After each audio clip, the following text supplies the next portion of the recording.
गायत्री हिंदी विद्यालय में आपका स्वागत है। नमस्ते बच्चों, मेरा नाम सतीश, मैं हिंदी अध्यापक हूँ। आज मैं 10वीं कक्षा के दूसरा पाठ ईदगाह नामक कहानी पाठ में पहला भाग पढ़ाना चाहता हूँ। पाठ के संबंधित मैं कुछ प्रश्न पूछना चाहता हूँ। कुछ त्योहारों का नाम बताइए। दिवाली, दशहरा, रमजान आदि। रमजान के दिन मुसलमान कहाँ नमाज पढ़ते हैं? सभी मुसलमान ईदगाह में नमाज पढ़ते हैं। प्राचीन काल से ही नैतिक मूल्य भारतीय जीवन के प्रतिबिंब रहे हैं। बड़े बुजुर्गों के प्रति श्रद्धा व आदर की भावना दिखाते हैं। आज हम इस कहानी में एक बच्चा हामिद और अपनी दादी के प्रति हृदयस्पर्शी विचारों के बारे में, दोनों के बीच ईदगाह जाने की तैयारियों के बारे में छोटा कहानी सीखेंगे। किताब खोलकर दूसरा पाठ ईदगाह देखिए और सुनिए। अगर कोई शंका होते तो गूगल क्लासरूम में पोस्ट कीजिए।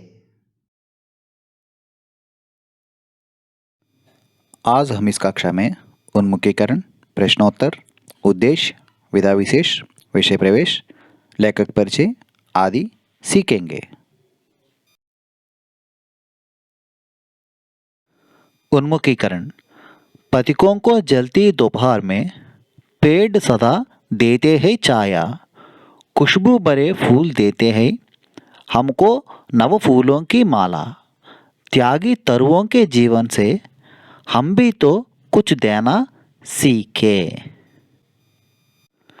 పథికోं को జల్తీ दोपहर में, పథికోం అంటే బాటసార్లు, అంటే రోడ్డు మీద జర్నీ చేసే వాళ్ళకి కో జల్తీ दोपहर में पेड़ सदा देते हैं छाया, ఛాయ అంటే నీడ, అంటే రోడ్డు మీద జల్తీ दोपहर में బాగా మండేటటువంటి ఎండలో నీడనిచ్చేవి చెట్లు. అంటే అవి ఎప్పుడు కూడా చెట్లు నీడనిస్తాయి, అంటే ఇతరులకి సహాయపడుతూ ఉంటాయి. ఖుష్బూ భరే ఫూల్ దేతే హై హమ్కో నవ ఫూలోం కి మాల, ఖుష్బు అంటే సువాసన, అంటే సువాసనతో నిండినటువంటి పూలు హమ్కో నవ ఫూలోంకి మాల దేతే హై, అంటే మనకి కొత్త పూలమాలని ఇస్తాయి. త్యాగి తరువోంకే జీవన్ సే హమ్ భీ తో కుచ్ దేనా సీకే. త్యాగి తరువోం అంటే ఇక్కడ ఏంటంటే పువ్వులు చెట్లు ఏం చేస్తాయంటే త్యాగభావం, వాటిలో సాక్రిఫైస్ చేసేటటువంటి గుణం ఉంటుంది. అలాంటి గుణాన్ని మనం కూడా తీసుకుని హంబీతో కుచ్ దేనా సీకే, మనం కూడా ఇతరులకి ఎంతో కొంత ఇవ్వడం నేర్చుకోవాలి, అంటే మనం సహాయం చేయడం నేర్చుకోవాలి. ఇస్లియే కవినే ఐసా కహాకి హంబీతో కుచ్ దేనా సీకే, అందువల్ల కవి గారు ఏం చెప్పారంటే మనం కూడా ఎంతో కొంత ఇవ్వడం నేర్చుకోవాలి అని ఈ పద్యం ద్వారా మనం చెప్పడం జరిగింది. यहाँ देखिए उन्मुखीकरण के संबंधित प्रश्न दिया है। पथिकों को जलती दोपहर में सुख व आराम किससे मिलता है? दूसरा वाला, खुशबू भरे फूल हमें क्या देते हैं? तीसरा वाला, हम भी तो कुछ देना सीखे, कवि ने ऐसा क्यों कहा होगा? यहाँ देखिए పథికోं को जलती दोपहर में సుఖ్ వ ఆరాం కిస్సే మిల్తా హై, అంటే ప్రయాణికులు బాటసారులు ఉంటారు కదా, వాళ్ళకి సుఖాన్ని ఎవరిస్తారు అని క్వశ్చన్. ఫస్ట్ క్వశ్చన్, పథికోं को जलती दोपहर में సుఖ్ వ ఆరాం పేడోं से मिलता है, అంటే ఎవరైతే బాటసారులు ఉంటారో వాళ్ళకి సుఖాన్ని, అంటే జల్తీ దుపహార్ మే మండేటటువంటి ఎండలో సుఖాన్ని ఇచ్చేది చెట్లు. ఖుష్బూ భరే ఫూల్ హమే క్యా దేతే హై, సుగంధాన్ని ఇచ్చేటటువంటి పువ్వులు మనకి ఏమిస్తాయి? ఖుష్బూ భరే ఫూల్ హమే నవ ఫూలోంకి మాలా దేతే హై, ఆ సువాసన ఇచ్చేటటువంటి పువ్వులు మనకి కొత్త పూలమాలని ఇస్తాయి. यह तीसरा प्रश्न देखिए, हम भी तो कुछ देना सीखे, कवि ने ऐसा क्यों कहा होगा? पथिकों को पेड़ दोपहर में छाया देते हैं, అంటే బాటసార్లకి దోపహార్ ఎండలో చెట్లు నీడనిస్తాయి. నవ ఫూల్ కి మాలా మే ఫూల్ హమే ఖుష్బూ దేతే హై, నవ ఫూలోం కి మాలా మే హమే ఖుష్బూ దేతే హై, అంటే సువాసనతో నిండినటువంటి పూలు మనకు కొత్త మాలను ఇస్తాయి అని మనం ఇందాక చెప్పుకున్నాం కదా. వే పరోపకారి హై, అంటే ఇవన్నీ కూడా పరోపకారులు, ఇతరులకు ఉపకారం చేస్తూ ఉంటాయి.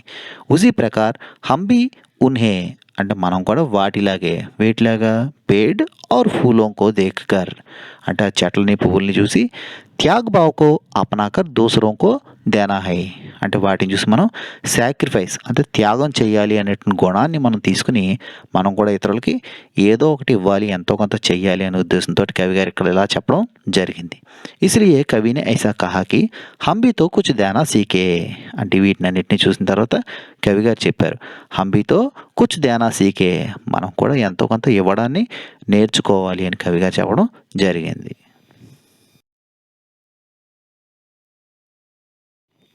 उद्देश्य कहानी विधा की भाषा शैली से परिचय कराते हुए छात्रों में कहानी लेखन कला का विकास करना और त्याग सद्भाव व विवेक जैसे संवेदनशील कर्तव्य बोध संबंधी गुणों का विकास करना और बड़े बुजुर्गों के प्रति श्रद्धा व आदर की भावना का विकास करना. कहानी विधा की भाषा शैली से పరిచయ कराते हुए అంటే కథా ప్రక్రియ యొక్క భాష శైలిని అంటే కథ ఏ రకంగా రాయాలి ఆ లాంగ్వేజ్ ఆ భాష ఎలా ఉండాలి అనేటటువంటి మనం పరిచయం చేయడంతో పాటుగా ఛాత్రమే కహానీ లేఖన కళ అంటే పిల్లల్లో ఒక కథని ఏ రకంగా రాయాలి అంటే కథా రచన చేసేటటువంటి కళను వాళ్ళు పెంచాలి.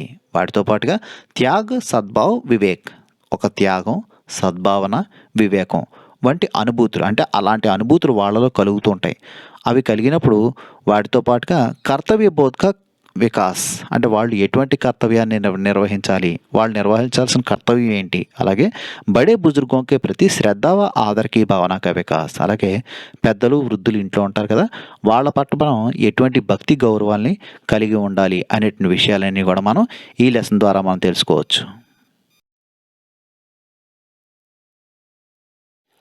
यहाँ देखिए विधा विशेष कहानी शब्द कह धातु के साथ आनी कृत प्रत्यय जोड़ने से बना है. कह का आशय कहना से है. किसी घटना या बात का सुंदर ढंग से प्रस्तुत किया जाना ही कहानी है. इस कहानी में दादी व पोते का मार्मिक प्रेम दर्शाया गया है. इसमें कथन व संदर्भ वातावरण का सजीव चित्रण है. इसमें बाल्यावस्था की निर्मल भावनाओं का सुंदर प्रतिबिंब दर्शाया गया है. कहानी शब्द कह धातु के साथ आनी कृत प्रत्यय जोड़ने से बना है. అంటే కహాని అనేటువంటి పదం కహ అనేటువంటి ధాతువుకి ఆని అనేటువంటి ప్రత్యయం యాడ్ అయినప్పుడు కహాని శబ్దంగా మారింది. కహ కా ఆశయ కహనా హై. కహ అంటే ఏంటి कहना అంటే చెప్పడం. किसी घटना या बात का सुंदर ढंग से प्रस्तुत किया जाना ही कहानी है. ఏదైనా ఒక సంఘటన ఏదైనా ఒక విషయం గురించి అందంగా వర్ణించడాన్నే కహానీగా మనం చెప్పవచ్చు. इस कहानी में दादी व पोते का मार्मिक प्रेम दर्शाया गया है. దీంట్లో దాది అంటే మనం నాయనమ్మ అని చెప్తాం కదా ఒక నానమ్మ గారు అంటే గ్రాండ్ మదర్ అలాగే గ్రాండ్ సన్ మధ్యలో జరిగినటువంటి వాళ్ళిద్దరి మధ్యలో ఉన్న ప్రేమని చాలా అద్భుతంగా దీంట్లో వర్ణించడం జరిగింది. ఇస్మే కథన్ వా సందర్భ వాతావరణక సజీవ్ చిత్రణ హే.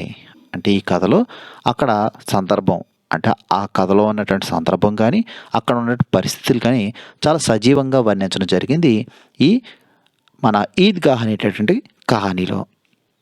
అలాగే इसमें బాల్యావస్థ की నిర్మల్ భావనాओं का सुंदर प्रतिबिंब दर्शाया गया है.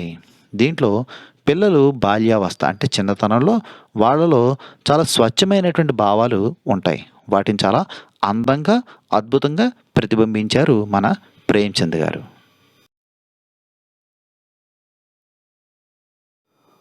उपन्यास सम्राट मुंशी प्रेमचंद है.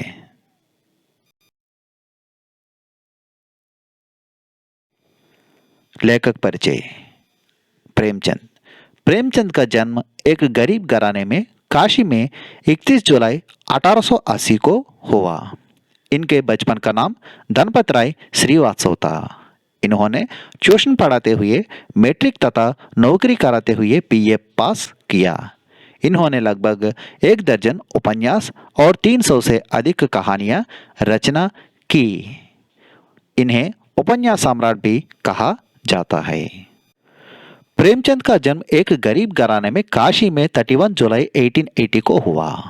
అంటే ప్రేమ్చంద్ గారు ఒక గరీబ్ ఘరానే అంటే ఒక బీద కుటుంబంలో 31 జూలై 1880లో కాశీలో జన్మించారు. इनके बचपन का नाम धनपति राय श्रीवास्तव था। ఈయన చిన్నప్పుడు धनपति राय श्रीवास्तव అనే పేరుతో అందరూ పిలిచేవారు। इन्होंने ट्यूशन पढ़ाते हुए मैट्रिक तथा नौकरी कराते हुए बीए పాస్ किया। ఈయన ట్యూషన్స్ చెప్తూ మెట్రికులేషన్ పాస్ అయ్యారు, అలాగే నౌకరీ कराते हुए జాబ్ చేస్తూ बीए పరీక్ష కూడా पास అయ్యారు। इन्होंने लगभग 1 दर्जन उपन्यास और 300 से अधिक कहानियाँ की रचना की। ఈయన సుమారుగా 1 దర్జన్ అంటే 12 అంటే 1 డజను ఉపన్యాసాలు రాశారు, అలాగే 300 से अधिक మోర్ దాన్ 300 కంటే ఎక్కువగా కహానీలు కూడా రాయడం జరిగింది। ఇన్హోనే ఉపన్యాస సమ్రాట్ బి కహా జాతా హై। ఈయన్ని ఉపన్యాస సమ్రాట్ అని కూడా పిలుస్తారు, అంటే ఉపన్యాసాలకి ఒక చక్రవర్తి లాంటి వాడినా అని పిలిచేవారు।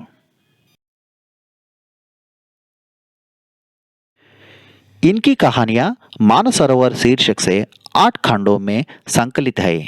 गोदान, गबन, सेवा सदन, निर्मला, कर्मभूमि, रंगभूमि, कायाकल्प, प्रतिज्ञा, मंगलसूत्र आदि इनके प्रमुख उपन्यास है। इनकी कहानियों में पंचपरमेश्वर, बड़े घर की बेटी, कफन आदि प्रमुख है। इनकी कहानियाँ मानसरोवर शीर्षक से 8 खंडों में संकलित है। అంటే ఈయన రాసిన కథలన్నీ కూడా మానసరోవర్ అనేటువంటి పేరుతోటి 8 భాగాలుగా 8 ఖండోమే అంటే 8 భాగాలుగా విభజించి పొందుపరచడం జరిగింది।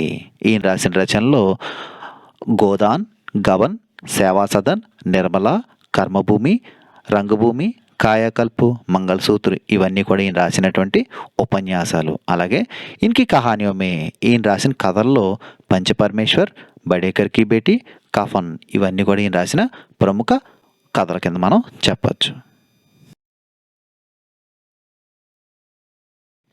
छात्रों के लिए कुछ सूचना ये दिया है, देखिए। विषय प्रवेश ध्यान से पढ़िए, पाठ विषय समझिए। पाठ ध्यान से पढ़िए, जिस शब्द का अर्थ समझ में ना आए उसके नीचे रेखा खींचिए। रेखांकित शब्दों के अर्थ शब्दकोश में ढूंढिए। समझ में ना आने वाले अंश को हो तो छात्र समूह में या अध्यापक से चर्चा कीजिए। बच्चों में यहाँ देखिए विषय प्रवेश। प्राचीन काल से ही नैतिक मूल्य भारतीय जीवन के प्रतिबिंब रहे हैं। इनके रूप हर भारतीय में समाये हुए हैं। हम अपने बुजुर्गों का बड़ा ध्यान रखते हैं, जैसे इस कहानी में दर्शाया गया है। ప్రాచీన కాల్ से ही నైతిక మూల్య భారతీయ జీవన్ కే ప్రతిబింబ రహే। అంటే ప్రాచీన కాలం నుండి చూసుకున్నట్లయితే నైతిక మూల్య భారతీయ జీవన్ కే ప్రతిబింబ రహే అంటే నైతిక విలువలు అంటే మోరల్ వాల్యూస్ భారతీయుల జీవన విధానాన్ని ప్రతిబింబిస్తూనే ఉన్నాయి। ఇన్కే రూప్ హర్ భారతీయ మే సమాయే హుయే హై అంటే ఆ మోరల్ వాల్యూస్ యొక్క రూపం ప్రతి భారతీయుల్లోనూ కూడా ఇమిడి ఉన్నాయి, అంటే మోరల్ వాల్యూస్ ప్రతి భారతీయుల్లో కూడా ఉన్నాయి। हम अपने बुजुर्गों का बड़ा ध्यान रखते हैं। మనం మన బుజుర్గో అంటే ఎవరైతే పెద్దవాళ్ళు ఇంట్లో ఉంటారో వయోవృద్ధులు వాళ్ళని చాలా జాగ్రత్తగా చూసుకుంటాం, వాళ్ళ మీద ఎక్కువగా దృష్టి పెడతాం। జైసే ఇస్ కహానీ మే దర్శాయా గయా అంటే ఈ కథలో ఒక పిల్లవాడు తన నాన్నమ్మగారి పట్ల ఎంత ప్రేమనైతే కలిగి ఉన్నాడో అలాంటి ప్రేమని మనందరం కూడా కలిగి ఉంటాము, అంటే ఈ కథలో చూపించినట్లుగా మనం ఉంటాము, మనలో మోరల్ వాల్యూస్ ఉంటాయి అనే ఉద్దేశంతో కవి గారు ఈ లెసన్ రాయడం జరిగింది।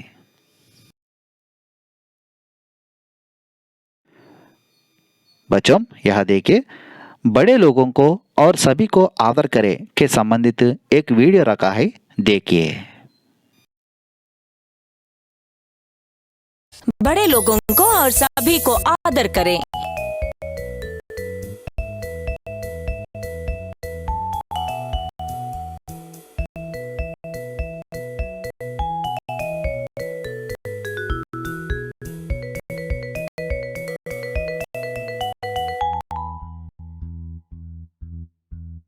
हेलो नैनी, कैसे हो तुम? मुझे अपना बॉल दे दो।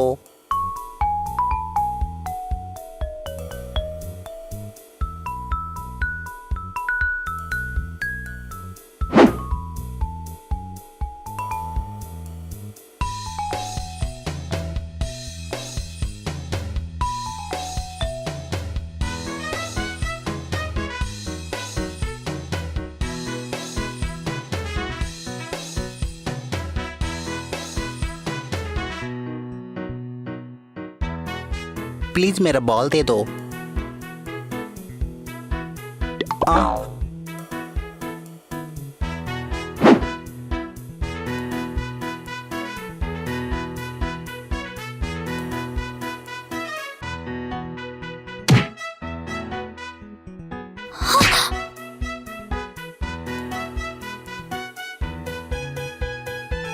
ओहो, काश वो मुझे चिल्लाए ना। डरो मत। Good morning ma'am. Hey, very good morning Ayshu. मुझे क्षमा कीजिए। ठीक है बेटा, मगर शॉट बहुत अच्छा था। धन्यवाद। और एक बार क्षमा चाहती हूँ। बहुत प्यारे।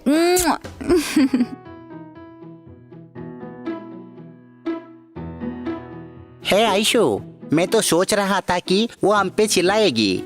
याद है वो अंकल ने कैसा गुस्सा किया मुझ पे? अगर तुम अच्छा करोगे तो अच्छा ही पाओगे। ओह, तो दूसरों पे बॉल फेंकना क्या अच्छी बात है? नहीं अर्जुन, अंकल ने नानी से अच्छे से बात कर रहे थे, मगर नानी ने बदतमीज से बॉल पूछ रहा था, कोई जवाब नहीं दिया। सही कहा। हमें बड़ों की आदर करना चाहिए और उनकी बात को सुनना चाहिए। मानता हूँ। चलो खेलने चलते हैं। हे,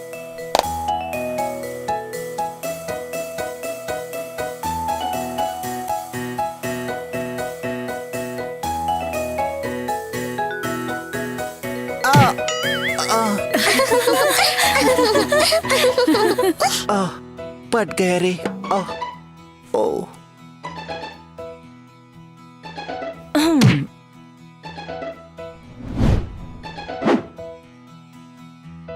टॉमी, तुमने कैच अच्छे से पकड़ा है। हाय टॉमी, तुम किस लिए आया यहाँ?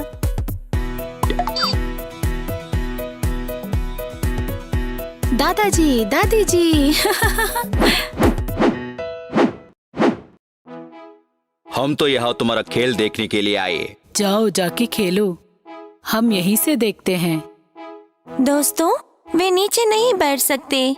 चलो कुर्सियाँ लेके आते हैं। सही कहा, हमें बड़ों के प्रति अच्छा और आदरपूर्ण व्यवहार करना चाहिए। चलो चलते हैं।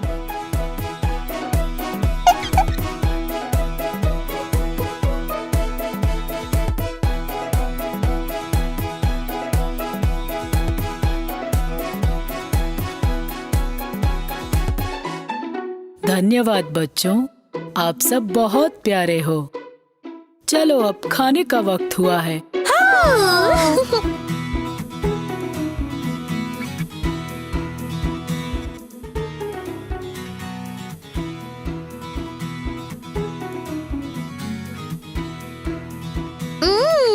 मुझे बहुत अच्छा लगा। बहुत स्वादिष्ट।